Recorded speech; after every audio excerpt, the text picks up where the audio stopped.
Fala galera, beleza? Bem-vindos ao canal O Gerador de Riqueza. Espero que todos vocês estejam muito bem. Felipe por aqui. Faremos, hoje, nesse dia 19 de fevereiro de 2024, sobre CEMIG, risco minimizado em relação à federalização e XP, acredita aí no crescimento do ativo. Falaremos sobre Ferbasa, oportunidade aí também na mudança de ciclo, Falaremos sobre isso. BB esse E3, como reagirá ao El Ninho, tá? E à Laninha também, tá? Então, eu vou entregar aqui uns destaques que eu tirei da transcrição de resultados, da teleconferência de resultados, sobre, como que a BB Seguros espera reagir a esses efeitos climáticos de curto prazo, tá? E hoje também, um pregão de baixo volume e queda, em Taesa principalmente, e foi o dia do quase em BB Seguro, chegou a negociar ali nos 32,50, depois fechou mesmo em alta, tá? A pergunta de alguns investidores recentemente no comentário, não deu aqui para mim formular um comentário com toda a minha defesa de opinião sobre os fundos imobiliários. Eu vou dar uma certa explicação aqui rápida para não ter um juízo de valor e muito menos é, acabar aqui criminalizando o segmento. Eu acho que os fundos imobiliários, a ideia trazida lá dos REITs americanos, ela tem valor, tá? A cadeia hoje, de ativos tem alguns ativos de qualidade, mas como as ações é necessário fazer um bom filtro, tá? Em relação a histórico, em relação a momentos difíceis e etc. Recentemente, nós tivemos algumas, podemos colocar entre aspas, sacanagens, tá? Em relação aos gestores e os cotistas no quesito emissão de cotas, tá? Então, alguns dos destaques. E hoje, por que eu não tenho fundos imobiliários praticamente na carteira, né? É mais uma questão de momento estratégico, tá? O investidor, antes de tudo, é importante ele saber, da questão do custo do capital. Por exemplo, para mim ter 1.000 cotas de um fundo imobiliário, eu vou ter que estar abrindo mão, muitas vezes, de fazer aportes em uma ação que eu tenho muito interesse em comprar, que eu estou acompanhando o projeto de perto, tá? E eu sei de números, sei de alguns fatores, a questão mental também, o meu comportamento como investidor em relação àquele ativo, a confiança de estar comprando e dormir tranquilo em relação àquele ativo, pesa muito nesse sentido, tá? Então, no momento que você vai ali definir 1.000 cotas trazendo para sua carteira, deixando de aportar em uma ação, aquilo tem um custo de capital. Você poderia estar ganhando dinheiro com a ação, com a tese, ou sendo ali, se associando àquele ativo e está num fundo imobiliário que muitas vezes você acaba pensando que está diversificando a sua carteira e muitas vezes não sabe o que está trazendo para a carteira. Muitas vezes você escutou que é bom, o ativo é bom, mas paga dividendo todos os meses, o ativo é bom, mas tem a questão também das taxas, tá? Eu fiz aqui um comparativozinho também simples, eu posso fazer um vídeo bem completo sobre depois, em relação à questão das taxas no longo prazo. Antes de tudo, eu defendo o longo prazo, tá? E aqui, 240 meses ou 20 anos, taxa de retorno mensal 1,5 com um capital de 100 mil, o investidor teria aí, em tese, cerca de 3 milhões 563 mil, transformaria 100 mil em mais de 3 milhões e meio, tá? E nós olhamos aqui, essa taxa é uma boa taxa, já tirando, se tirar a inflação, seria uma excelente taxa, tirando a inflação. Porém, considerando aqui que esse investidor ele paga aí a questão, a questão da taxa de administração, que alguns fundos imobiliários ou outros fundos também têm, tá? Outras indústrias também têm aí, repassam para o cotista. A importância de pequenas diferenças no longo prazo. Os mesmos 100 mil em 240 meses com uma taxinha de juros de 1,80, tá? Diferença aí de 0,30. Você fala, mas não é praticamente nada. Olha a diferença, né? R$ 7.235 o resultado lá no final. E eu estou falando, claro, de 20 anos, tá? Então, aí é um dos pequenos fatores, tá? Que me faz, nesse momento, no momento de estratégia, ficar de fora dos fundos imobiliários, mas, volto a falar, não tenho preconceito com ativos que geram renda, gosto da indústria, mas como ressaltei no início, é importante saber filtrar muito bem para você ganhar dinheiro com isso, tá? O foco ali do ativo é você ganhar dinheiro com ele, não é ter por ter na carteira. Agora, dando sequência, BB Seguridade, né? 32,84, queda de alta, na verdade, de 0,55. Quem dera, né? Queda hoje, fiquei almejando essa queda, não veio. Chegou a negociar nos 32,50, falaremos mais sobre o ativo adiante. Amanhã tem resultados de Metalúrgica Gerdau, ou Goal 4, ou a holding aí, né? E quem sabe anúncio de proventos, queda hoje de 0,10, praticamente laterizada ali nos R$10, 9,98. Amanhã também tem resultados de Transição Paulista, Isacetep. Terceiro trimestre, né, os 9 meses já tinha entregado resultados excelentes, inclusive com dividendos a serem pagos lá em abril, referente ao ano de 2023. Alta hoje de 0,49 e amanhã traremos aqui todos os quesitos, né, de resultados da Transição Paulista, com todos os detalhes também. Taesa, queda hoje de 0,65% percentual, fechou nos 35,42. Vai rompendo, né? Rompeu ali os 36 e vai ficando interessante. Quem sabe ali logo nos 34, depois 33, aí sim fica cada vez melhor para comprar. FESA 4, Ferbasa, queda, né? Hoje 0,84. É importante lembrar que a Ferbasa fez um desdobramento do fator de 1 para 4, ou seja, uma ação se tornou 4 ações, sem diluição de patrimônio, né? Sem diluição de capital. E a Auren Energia hoje reagindo aí, nos 1,76%, fechou nos 13,27%, depois aí de anunciar dividendos na semana passada, se eu não me engano, e ficar semana retrasada, e ficar alguns pregões seguidos, tá? Aí laterizada ou em queda, dando oportunidade para entrar até mesmo abaixo dos 12,90, tá? Nos últimos pregões. E agora essa alta aí na data de hoje. Hoje, né, nós tivemos uma liquidez um pouco abaixo da média, feriado nos Estados Unidos, dólar fechando nos 4,96, e BB Seguros, né? Hoje chegou a negociar 32,50. Nós podemos ter nos próximos capítulos, né? Aí com o fim do El Ninho, né? Os especialistas entendem que pode ali no meio do ano o efeito El Ninho pode ter o seu fim ou minimizar.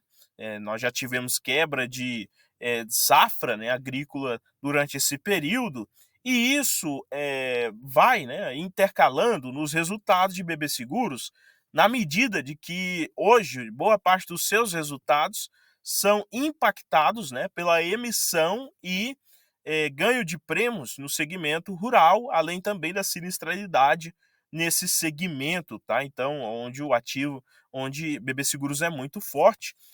Eu trouxe aqui uma transcrição, tá? Da teleconferência. Acredito que é muito importante também para vocês, se não puder acompanhar a teleconferência, ou escutar no áudio, ou depois ler a transcrição das perguntas realizadas, porque aí você acaba, né, entendendo algumas perguntas realizadas pelos analistas que cobrem a empresa, o teor também da resposta, num sentido mais investigativo sobre o ativo e também os próximos cenários em relação àquele ativo, tá? Aqui nós temos uma pergunta relativa ao efeito El Ninho e o que acredita o Rafael Sperendio, né, que é aí o CFO da BB Seguros, que a sinistralidade no setor deve ficar na casa de 64% para o segmento rural. No médio deve ficar em 34%, ou seja, da BB Seguros todo. E nesse início de ano, como nós viemos falando já desde a reta final de 2023, nós teremos em BB Seguros uma maior sinistralidade, tá? Vão chegando para eles ali de maneira semanal, né, o que está acontecendo em áreas que eles cobrem, por exemplo, Centro-Oeste e etc. E eles vão montando, né, essa estimativa também. Foi perguntado também sobre a questão de como, né, que BB Seguros reagiria ao efeito El Niño e também à Laninha, né, que são dois efeitos climáticos que podem interromper, né, um ciclo talvez de crescimento. E claramente ele respondeu que deve aí ter um acasalamento no segmento prestamista, tá? Se por um lado o segmento rural passará por dificuldade, eles acreditam que em 2024 o segmento prestamista deve entregar um resultado melhor.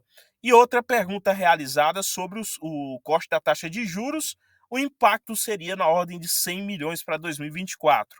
Por último, estimativa de distribuição dos resultados, né, lucro líquido ou payout para 2024, na ordem aí de 80% a 90%, tá? Defendendo o seu histórico.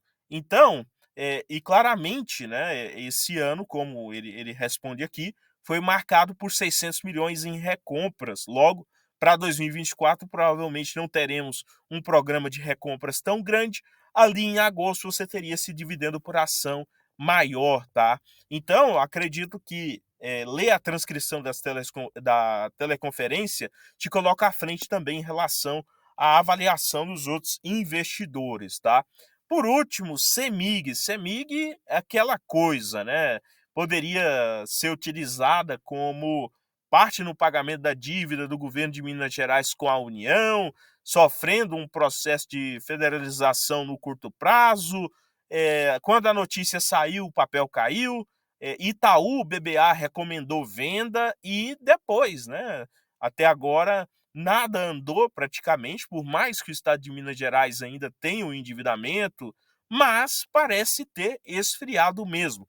E a XP, né? A XP recomendou compra com preço-alvo de R$16. Hoje nós tivemos mais de 2% de alta no ativo, entendendo que entre as distribuidoras é uma das que mais podem crescer, diminuindo a sinistralidade também, e também, né, ela tem ali entre os seus ativos nada mais nada menos que o controle da Taesa junto com a Isacetep, tá? Então isso pesa muito com a questão de você ter, né, aí você ter uma certa previsibilidade, mesmo que a CEMIG tentou fazer a venda de Taesa ou planeja vender, mesmo assim ainda é um ativo rentável dentro do portfólio.